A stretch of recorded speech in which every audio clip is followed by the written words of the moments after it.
செல்வம் சேர காரணம் என்ன? அதிர்ஷ்டமா, பரம்பரை சொத்துக்களா, அல்லது அதிக சம்பளமா?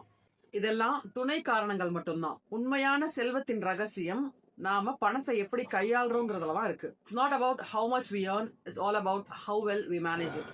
அதிக வருமானத்தையும் பொருளாதார வெற்றியையும் போட்டு நிறைய பேர் குழப்பிக்கிறாங்க. ஒருத்தருக்கு மாத சம்பளம் 10 லட்சம் ரூபாய் இருந்தாலும் அதை ப்ராப்பரா திட்டமிடாம செலவு செஞ்சா 25 தேதிக்குள்ளேயே பணம் காலி ஆகலாம்.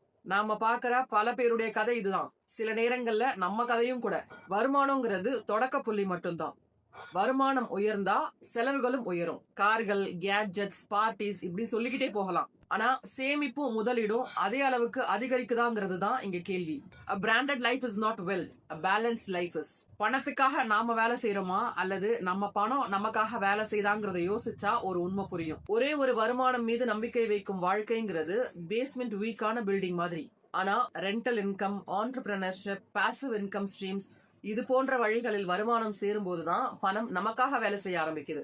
அதுதான் பினான்சியல் ஃப்ரீடம் எனப்படும் நிதி சுதந்திரத்திற்கான முதல் படி. உங்களுக்கு கடன் இல்லாத வாழ்க்கை, குறைஞ்சபட்சம் 6 மாச தேவைக்கான பணம், குழந்தைகள் கல்வி, மருத்துவ செலவுகள், முதலீடுகள், business development, long term goals இது போன்ற விஷயங்களுக்கு உங்களுடைய ஒவ்வொரு ரூபாய்க்கும் நோக்கம் இருந்தா கங்க்ராட்ஸ், நீங்க உலகத்துல இருக்கிற 90% மக்களை முந்தி இருக்கிறீங்க.